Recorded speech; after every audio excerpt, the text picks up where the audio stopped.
Bonjour, bienvenue sur le plateau de MEDEF TV à l'occasion de l'université d'été du MEDEF. C'est notre rendez-vous perspective et notre invité pour commencer, c'est Gabrielle Gauthier. Bonjour. Bonjour. Alors vous êtes ici en tant que vice-présidente de la FIEC, vous avez de nombreuses autres activités, mais c'est la FIEC qui nous intéresse aujourd'hui, la Fédération des industries électriques, électroniques et de communication. Le numérique représente une part de plus importante de notre produit intérieur brut, 3% de notre produit intérieur brut, plus de 700 000 emplois créés en 15 ans, et ça ne va pas s'arrêter. Il y a quelques semaines, quelques mois maintenant, Luc Besson lançait le plan numérique 2020. J'aimerais tout d'abord qu'on redonne les grandes lignes de ce plan numérique. Alors, le ministre Éric Besson, effectivement, avait lancé déjà le plan numérique 2012, donc 2020 est la modernisation, si vous voulez, l'actualisation de ce plan. Et il vise en fait à faire un bilan de 2012 et à essayer de voir quelles sont les mesures à prendre pour que notre pays ne prenne pas de retard dans 4 domaines. Celui des infrastructures, qui sont le socle de cette économie numérique, celui des services, des usages. Comment faire en sorte que la population s'approprie, comment faire en sorte que les seniors bénéficient également de l'effet du numérique, et enfin celui des contenus. Voilà. D'accord. Alors comment les entreprises abordent-elles cette initiative et qu'est-ce qu'elles en attendent concrètement ? Alors, le JTEP et la FIEC auquel j'appartiens regroupent les industriels du numérique.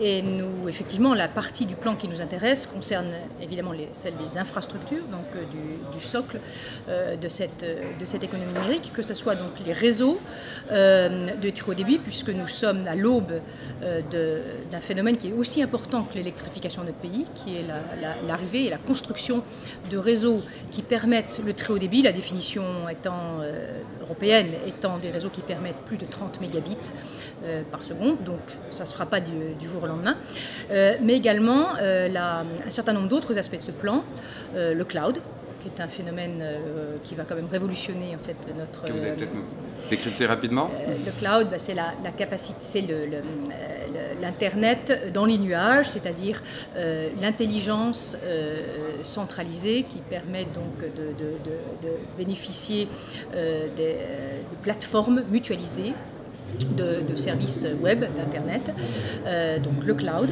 computing, mais également tout ce qui est sécurité, identité numérique, qui est un enjeu croissant pour la société de demain, et l'Internet des objets. Voilà en gros les sujets, les thèmes qui nous intéressent, mais en priorité évidemment celui du très haut débit. Alors justement, ce très haut débit, c'est pratiquement une priorité nationale. Qu'est-ce qu'il en est ? Le très haut débit, c'est une priorité pas uniquement en France, c'est une priorité pour l'ensemble des économies des pays de la planète. Ce qu'on voit, c'est qu'il y a une explosion, il y a un bouleversement dans l'économie en fait, des réseaux, mais partout dans le monde, à cause du phénomène de l'Internet mobile. Nous sommes à l'aube de l'Internet mobile. Et donc il y a une diffusion exponentielle des iPhones, des tablettes. C'est l'innovation qui, dans l'histoire de l'humanité, s'est déployée à la vitesse la plus rapide. Aucune innovation avant ne c'est l'Internet mobile. Et on l'a globalement pas bien anticipé. Les smartphones, il y en a aujourd'hui 400 en moyenne par kilomètre carré de moyens connectés. Dans 5 ans, 10 ans, il y en aura 13 000 par kilomètre carré dans les cités les plus denses. Le réseau d'ATT à New York a eu des problèmes d'encombrement des réseaux. Donc il y a un phénomène d'explosion des débits, il va falloir faire face. Donc il va falloir énormément d'investissements. En Europe, on parle de 380 milliards à investir, à la fois dans les réseaux fixes et mobiles. C'est ce qui explique que déjà aujourd'hui, souvent quand on est sur sa tablette ou son smartphone, on trouve que ça ne va pas assez vite. C'est vrai qu'on fait face dans certaines zones et à certains moments, on fait face à un encombrement de ces réseaux. La question, c'est qui va financer cette montagne d'investissement, si vous voulez, que nous avons devant nous pour la France, c'est 30 milliards. Dans un contexte où, en fait, 80% des revenus des opérateurs, c'est la voix, et non pas la data, l'Internet. Donc il y a une difficulté de monétiser, de difficulté de modèle économique. Et donc, effectivement, ça se cache derrière le mot net neutralité. Si vous voulez, il y a une partie de la valeur, notamment qui est captée et qui est croissante par ceux qu'on appelle les over the top, c'est-à-dire les Google, les Apple, les Facebook, qui sont des gens qui, avec YouTube, occupent effectivement énormément de capacités sur ces réseaux, et où il faut trouver le moyen de financer un accès qui est local, qui lui est national, local. Dans un réseau télécom, vous avez donc plusieurs couches. Si vous avez un réseau passif, un accès qui fait 80%, dans la fibre, ça va faire 80% du coût des réseaux, va être des tranchées, des réseaux. Vous avez des équipements actifs de télécom, et on doit avoir un marché européen, et vous avez l'Internet qui est mondial. Mais aujourd'hui, on n'a toujours pas résolu le problème de savoir qui va payer pour construire ça. On devrait déjà être en train de construire. Bah écoutez, ça dépend. Selon les zones du monde, il y a des zones du monde.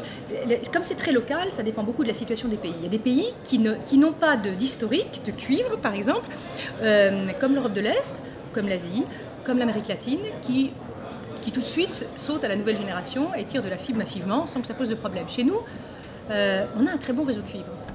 Les gens ne sont pas prêts à payer beaucoup plus. Et donc, on a effectivement, les opérateurs font face à une difficulté économique. C'est la raison pour laquelle, d'ailleurs, on ne va pas le résoudre au niveau d'un État. On va résoudre le problème c'est la raison pour laquelle, d'ailleurs, Neelie Kroes a lancé une initiative européenne, dont on dira peut-être un mot tout à l'heure, mais il y a plusieurs solutions. Il y a de nouveaux modèles économiques à inventer, mais également une nouvelle manière de construire les réseaux télécoms. Alors, je vois qu'il fait plusieurs solutions. Est-ce que vous pensez justement que dans ce plan numérique 2020, on peut attendre des solutions, on peut attendre une réponse ? Je pense qu'effectivement, les pouvoirs publics ont un rôle à jouer dans le cadre, d'abord réglementaire, qu'ils mettent en place. Mais en France, on a souvent dit qu'on était en retard, on n'est pas si en retard que ça, puisque le cadre de la régulation est en place. Je pense que le plan 2020 devrait faire une bonne part à quels sont les nouveaux modèles de déploiement de l'investissement dans notre pays, avec probablement une mutualisation croissante des réseaux, et notamment de l'infrastructure passive qui fait 80% du coût, mais également dans les réseaux mobiles. Le spectre est une denrée rare qui n'est pas éternellement extensible. Et donc quand on fait référence au débit faramineux auquel on parle, on ne pourra pas multiplier le spectre ad vitam aeternam. Donc il y a probablement des progrès à faire sur la mutualisation des réseaux radio, du spectre, entre les opérateurs, mais également le développement de technologies, et le plan 2020 devra encourager l'innovation dans ces domaines-là, de ce qu'on appelle la radio cognitive, c'est-à-dire la radio qui permet d'occuper du spectre disponible de façon dynamique. Et au niveau européen, est-ce qu'on peut attendre quelque chose ? Alors, au niveau européen, c'est essentiel. C'est-à-dire que l'Europe souffre d'un morcellement des marchés. Pourquoi est-ce que l'Europe, on dit, est en retard souvent ? Pourquoi est-ce qu'il n'y a pas de Google européen ? L'Europe est morcelée. 27 pays, 27 régulateurs nationaux, des opérateurs qui n'ont pas, aux États-Unis et en Chine, il y a 3-4 grands opérateurs. En Europe, il y en a plusieurs dans chacun des 27 pays. Donc, aucun n'a une taille européenne suffisante pour justement s'interfacer avec des géants mondiaux que sont Apple, Google. Donc, l'Europe doit s'efforcer d'harmoniser la régulation, de faire en sorte que le marché qu'il y ait un marché européen unique. Et l'Europe doit également donner un certain nombre de règles en ce qui concerne l'équilibre entre, et c'est ce qui est derrière la net neutralité, la capacité des opérateurs à monétiser ces flux de données et donc à imposer, si nécessaire, de nouveaux modèles, ce qu'on appelle économiques, pour mieux répartir la valeur entre ceux qu'on appelle les over-the-top et les opérateurs. Et donc là, l'Europe a un rôle essentiel à jouer. Et troisième sujet, l'Europe a un rôle essentiel à jouer pour faire en sorte que la confiance revienne et que des fonds de long terme viennent s'investir, parce que c'est un effort de long terme.